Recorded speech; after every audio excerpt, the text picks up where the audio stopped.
देश के सामने बहुत चुनौती है और चुनौती को स्वीकार किसी ने किया है तो समाजवादी पार्टी ने किया है।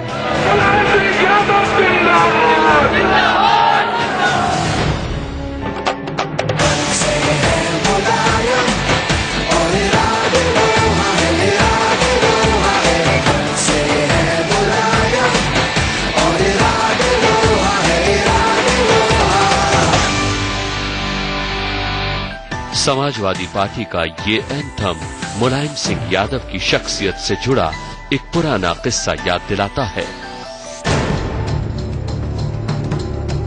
मुलायम तब मैनपुरी के कॉलेज में छात्र थे।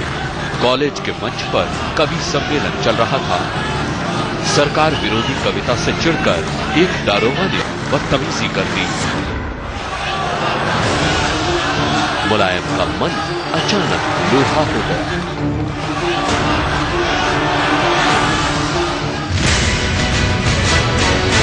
उनके गुरु उदय प्रताप दादा जो कवि हैं और हिंदी संस्थान के उपाध्यक्ष भी हैं, वो संचालन कर रहे थे। तो अचानक एक कविता पाठ करते हुए एक दरोगा जी ने, मुझे तो मालूम नहीं, मैं छोटा था, मेरे पिताजी बुजुर्ग बताया करते थे, उन्होंने नेताजी से कुछ टिप्पणी कर दी, अभद्र टिप्पणी कर दी। नेताजी ने वहीं एकदम कसम ली और नाम के विपरीत, नाम तो मुलायम है लेकिन वहीं से उनके इरादे फौलादी और लोहा हो गए। इस घटना के वक्त किसी को एहसास भी नहीं था कि एक दिन मुलायम देश के बड़े नेता बन जाएंगे और अपने मन की सुनने वालों पर, मुलायम और विरोधियों पर लोहे जैसी उनकी शख्सियत समाजवादी पार्टी का वंदन गीत बन जाएगी।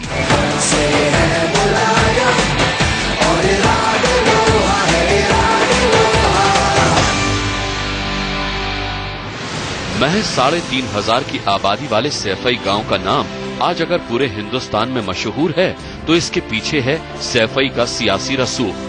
हिंदुस्तान की सियासत के धुरंधर मुलायम सिंह यादव इटावा जिले के इसी गांव में पैदा हुए, पले बड़े और कभी इन्हीं गलियों में घूमा करते थे। ये बात तो सभी जानते हैं, लेकिन ये बहुत कम लोग जानते होंगे कि मुलायम सिंह का जन्म भले ही सैफई में हुआ हो, लेकिन सैफई मुलायम का पैतृक गांव नहीं है।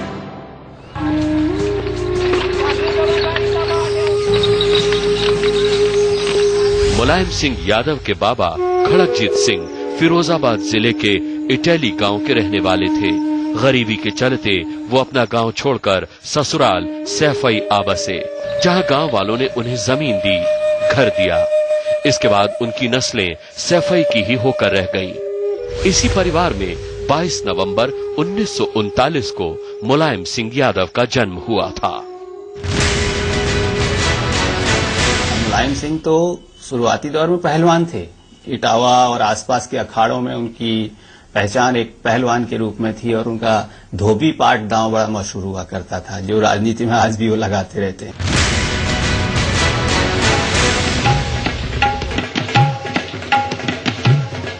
मुलायम सिंह यादव का बचपन पढ़ाई लिखाई के साथ पहलवानी का अजूबा मेल था। मजबूत शरीर और तेज दिमाग के इसी मेल ने मुलायम को राजनीति का रास्ता दिखाया, और वो भी महज 15 साल की छोटी सी उम्र में। मुलायम डॉक्टर राम मनोहर लोहिया के नहर रेट आंदोलन में कूद पड़े और जेल गए।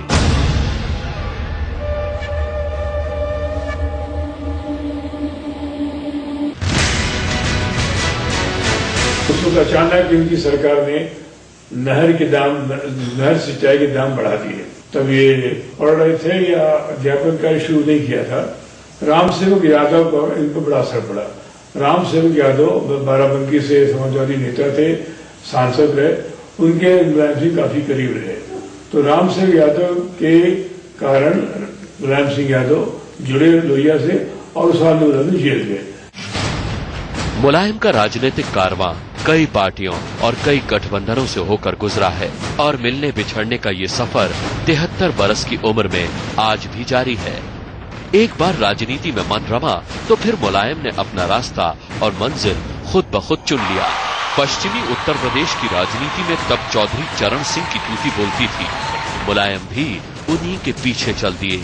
शुरुआत हुई 1967 में, जब संयुक्त सोशलिस्ट पार्टी के टिकट पर मुलायम ने पहली बार इटावा की जसवंत नगर विधानसभा क्षेत्र से चुनाव जीता। महज 28 साल के मुलायम विधानसभा में सबसे कम उम्र के विधायक थे। जब गैर कांग्रेसवाद का नारा चल रहा था उस दौर में 65, 66, 67 में चुनाव हुए थे जो, तो लोहिया अच्छे उम्मीदवारों की तलाश में थे और नाथू सिंह मुलायम सिंह को लेकर लोहिया के पास गए और 63-64 की बात है शायद ये, और उन्होंने कहा कि देखिए मैं आपको एक बहुत तेज तर्रार और जमीनी किस्म का समाजवादी देता हूं, इसको आप चुनाव लड़ाइए।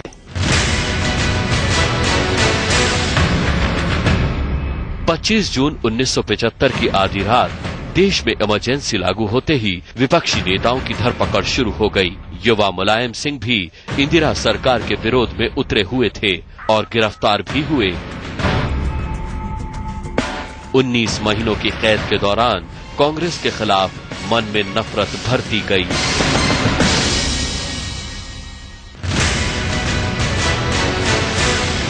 लेकिन मुलायम सिंह यादव को एक बात जल्द समझ में आ गई, वो ये कि राजनीति में कोई किसी का पक्का दोस्त या पक्का दुश्मन नहीं होता। 1977 के चुनाव में उन्होंने इसका साक्षात अनुभव भी किया। चौधरी चरण सिंह को उनके सियासी दोस्तों ने प्रधानमंत्री बनने से रोक दिया था और बाद में मौका मिलते ही चरण सिंह ने अपनी दुश्मन कांग्रेस के समर्थन से सरकार बना ली। कि मैं विधि द्वारा स्थापित भारत के संविधान के प्रति सच्ची श्रद्धा और निष्ठा रखूंगा। मुलायम सिंह यादव ने चौधरी चरण सिंह से सीखा सबक उन पर तो नहीं आजमाया, उन्हीं के बेटे चौधरी अजीत सिंह को जरूर सिखा दिया। 1989 में मुलायम का ही दांव था जिसके चलते अजीत सिंह यूपी के सीएम बनते बनते रह गए। चौधरी अजीत सिंह आए और ये जो स्टेट गेस्ट हाउस है यहाँ के वीआईपी सूट में वहीं जम गए, बाहर नहीं निकले, विधायकों से बाहर आके नहीं मिले, जबकि बाहर हजारों लोग, सैकड़ों लोग इस प्रत्याशा में खड़े थे कि चौधरी अजीत सिंह आए और जिंदाबाद के नारे लगे। यहाँ थोड़ी चूक हो गई और मुलायम सिंह बराबर विधायकों के संपर्क में बने रहे। 1989 में यूपी के मुख्यमंत्री बनने के बाद मुलायम सियासत के खेल में माहिर हो गए। राजनीतिक गलियारों में आज भी ये चर्चा अक्सर होती रहती है कि हर पार्टी में मुलायम सिंह यादव के दोस्त हैं और हर पार्टी के साथ मुलायम सिंह यादव के सियासी दुश्मन भी हैं। दोस्त बनाने के साथ साथ दुश्मनी साधने का ये खेल 25 साल पुराना है। आज जिस बीजेपी को मुलायम अपना सबसे बड़ा दुश्मन मानते हैं, उसी बीजेपी के साथ जनता दल के जरिए उन्होंने सत्ता की राजनीति शुरू की थी। जनता दल से बीजेपी के रिश्ते बिगड़े तो इस बिगाड़ में मुलायम ने भी अपना खेल बना लिया। वो पिछड़ों के नेता तो पहले ही बन गए थे। बीजेपी का रामराग शुरू होते ही उन्होंने भगवा खेमे पर लोहा बरसाना शुरू कर दिया और अपनी नई पहचान बनाई, मुल्ला मुलायम सिंह यादव की। हर जाति, हर धर्म के लोग आज समाजवादी पार्टी के साथ कंधे से कंधा मिलाकर खड़े हैं। जब कार सेवक आ गए तो पुलिस को ऑर्डर दे दिया गया फायरिंग का, उसमें 17-18 लोग मारे गए, जिसकी वजह से जो है अच्छा उससे ये तो हुआ कि मुलायम सिंह एक बड़े तेज तर्रार नेता में के तरीके से उभरे और साथ साथ ये हो गया कि साहब ये इन्होंने मुसलमानों के मस्जिद के प्रोटेक्शन के लिए गोली चलवाई, तो इनको जो है ये कुछ लोगों ने मुल्ला मुलायम सिंह कहना शुरू कर दिया। इसी सियासी उठापटक और पाला बदली की राजनीति के दौरान मुलायम सोचने को मजबूर हुए और आखिरकार उन्होंने 1992 में अपने खास सहयोगियों के साथ समाजवादी पार्टी का गठन किया। मुलायम धर्म के आधार पर यूपी में वोटों का ध्रुवीकरण 1991 में देख चुके थे। इसी की काट के लिए कोई नया सियासी समीकरण बनाना था। इसी सोच के साथ मुलायम सिंह यादव ने कांशीराम मायावती की बीएसपी से हाथ मिलाया। पिछड़ों और अल्पसंख्यकों के अपने वोट बैंक के साथ बीएसपी के दलित वोट इकट्ठा करके मुलायम एक बार फिर यूपी की राजनीति के किंग बन गए।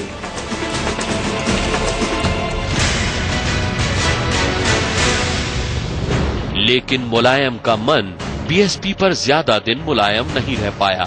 बमुश्किल 1.5 साल बाद ही बीएसपी के साथ गठबंधन की गांठ ढीली होने लगी थी।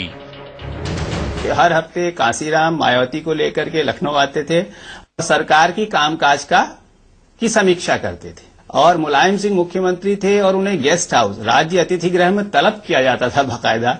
उन दिनों के दौर की अगर अखबारों की फोटो देखें तो आप गेस्ट हाउस के पलंग पर लेटे हुए कांसीराम, एक कुर्सी पर बैठी हुई मायावती और उनके सामने सफाई देने के अंदाज में बैठे हुए मुख्यमंत्री यादव का फोटो मेरे जहन में आज भी है। मुलायम की बीएसपी से दोस्ती बेहद कड़वाहट के साथ खत्म हुई। 1995 के लखनऊ गेस्ट हाउस कांड की वो कड़वाहट आज भी मायावती की जुबान पर बनी रहती है। 20 तारीख को उधर वो इलाहाबाद गया अपने पाप को धोने के लिए और वहाँ जाकर मुझे क्या लगता है पापी जाकर वो गंगा में नहाएगा तो गंगा और मैली कराया उधर। लोग तो यही बोलते हैं कि इसके नहाने से गंगा और मैली हो गई। बीएसपी के साथ रिश्तों की कड़वाहट भूलकर मुलायम ने फिर नया दांव खेला। जनता दल के जिन दोस्तों को उन्होंने 1990 में त्याग दिया था, वो जब 1996 में केंद्र की सत्ता के करीब दिखे तो मुलायम ने दोबारा दोस्ती गांठ ली। 1996 में वाजपेयी की 13 दिन की सरकार गिरने के बाद जब थर्ड फ्रंट सरकार की कवायद तेज हुई तो मुलायम पीएम पद के दावेदारों की रेस में सबसे आगे थे। ये तय करके मुलायम सिंह यादव का नाम मार्क्सवादी कम्युनिस्ट पार्टी के नेता हरिकृष्ण सुरजीत मॉस्को चले गए। रूस में उनका कार्यक्रम लगा था तो सुबह के जहाज से वो चले गए और एक तय हो जाएगी मुलायम सिंह यादव 7-8 बजे करीब घोषणा हो जाएगी और उनका शपथ ग्रहण समारोह हो जाएगा। इस यादवी द्वंद्व में लालू यादव बना मुलायम सिंह यादव की लड़ाई में लालू यादव ने लंगड़ी लगाई, मुलायम सिंह यादव प्रधानमंत्री नहीं बन पाए और फिर अंततः जाके देवेगौड़ा बन गए प्रधानमंत्री। मुलायम सिंह यादव लालू की दोस्ती की दुहाई देते थे, लेकिन मुलायम की माने तो 1996 में लालू ने ही मुलायम के प्रधानमंत्री बनने के सपने पर पानी फेर दिया। लालू की वजह से ही मुलायम की जगह देवेगौड़ा का नाम सामने आ गया और मुलायम सिंह यादव को रक्षा मंत्री के पद से ही संतोष करना पड़ा। ब्रेक के बाद देखिए पीएम नहीं बन पाने की कसर 18 साल बाद कैसे निकली। मुलायम सिंह को प्रधानमंत्री नहीं बनने दूंगा। अरे मैंने कब कहा तुम बना दूंगा? मैं तुमने पहले भी नहीं बनने दिया, फिर नहीं बनने दे।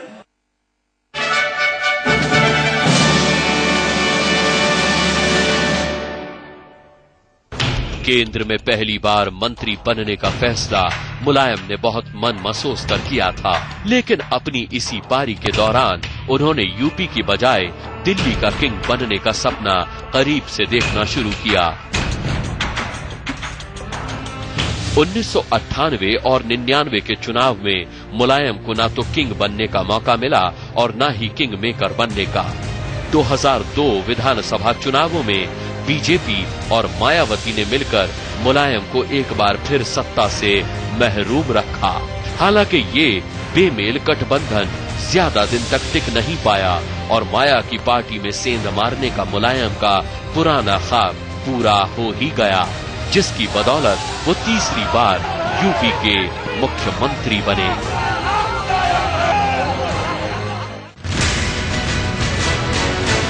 इसमें राजा भैया बहुत इंस्ट्रूमेंटल थे, अमर सिंह बहुत इंस्ट्रूमेंटल थे। तो बसपा के उन विधायकों को कुछ तो जो गैर दलित जातियों के विधायक थे और कुछ ऐसे जो दलित राजनीति से बहुत बंधे हुए नहीं थे लेकिन जिन्हें सत्ता की चाह थी, तो इन लोगों को उन्होंने धीरे धीरे किसी को गेस्ट हाउस में बुला करके, किसी मंत्री पद का लालच देके, किसी को पैसे देके, जो भी संभव था पर्दे के पीछे वो करके वो विधायक तोड़े और सरकार बनाई अपनी। यूपी की सत्ता में काबिज होने के बावजूद मुलायम का मन दिल्ली में ही रमा हुआ था। वाजपेयी सरकार के 5 साल पूरे होने के बाद 2004 में फिर लोकसभा चुनाव हुए। मुख्यमंत्री होने के बावजूद मुलायम ने मैनपुरी से लोकसभा चुनाव लड़ा। यूपी में 35 सीटें जीतकर मुलायम की छाती चौड़ी हो गई। उन्हें उम्मीद थी कि अब तो दिल्ली में उनका सिक्का जरूर चलेगा। सोनिया गांधी ने 2004 के चुनाव के बाद, सरकार बनाने के बाद एक पार्टी दी थी, बड़ी पार्टी सभी दलों के लिए जो गठबंधन के दल थे, उसमें अमर सिंह को बुलाया नहीं गया था। लेकिन चूंकि ऐसी जगह मौजूद रहना जरूरी मानते थे, तो वो कहते हैं कि हरकिशन सिंह सुरजीत, जो जाहिर है कि आमंत्रित थे, उनके साथ पार्टी में चले गए। और जब वो चले गए, खैर किसी ने उनसे ये नहीं पूछा होगा कि आप क्यों आए, लेकिन उनको भाव नहीं दिया, किसी ने उनसे बात नहीं की। सोनिया ने, कांग्रेस के और बड़े नेताओं ने दिल्ली में कोई भी संभावना न देखते हुए आखिरकार मुलायम ने लोकसभा से इस्तीफा दे दिया और वापस लखनऊ लौट आए। यूपी की सत्ता 2007 तक संभालने के बाद मुलायम एक बार फिर चुनाव में उतरे, लेकिन इस बार उन्हें अब तक का सबसे बड़ा झटका लगने वाला था। मायावती की सोशल इंजीनियरिंग के आगे मुलायम चित्त पड़ गए।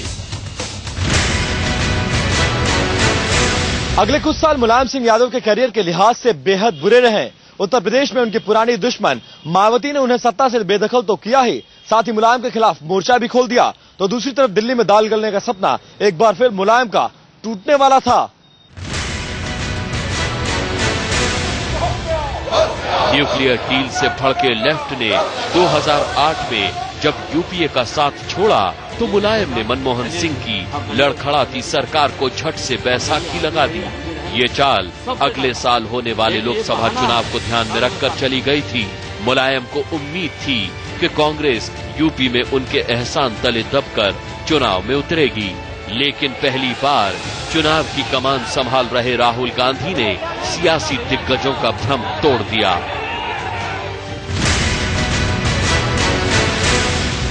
जैसे कांग्रेस सरकार में ना मामूली बात है, सरकार के 1000 हाथ होते हैं, जो कुछ भी कर देंगे, हमें जेल में भी डाल देंगे, मुकदमा भी लगा देंगे, सीबीआई भी लगा देंगे। मुलायम सिंह की दुविधा भी अजीब है। जिस कांग्रेस के विरोध से उन्होंने राजनीति की शुरुआत करी, उसी की सरकार को कई बार वो बचा चुके हैं और साथ ही बिना मांगे समर्थन देने पहुंच जाते हैं। और उस पर से ये बात कहने से नहीं चूकते हैं कि सीबीआई उन्हें डराती है और ब्लैकमेल करती है। मुलायम सिंह कई बार ये आरोप लगा चुके हैं और उस पर से तुर्रा इस बात का कि कांग्रेस से बुरा कोई नहीं।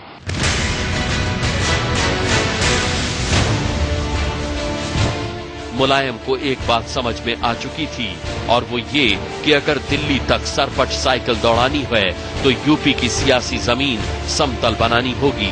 इसी मंसूबे के साथ मुलायम यूपी में मायावती सरकार के खिलाफ मुहिम चलाने और अपना खोया जनाधार दोबारा हासिल करने में जुट गए।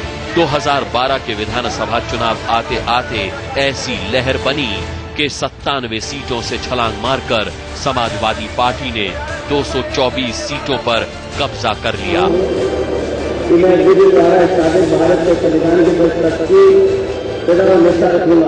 बार बार जेपी और लोहिया की दुहाई देने वाले मुलायम सिंह ने भी आखिरकार वही किया जिसकी वजह से वो कांग्रेस को कोसते हुए आए थे।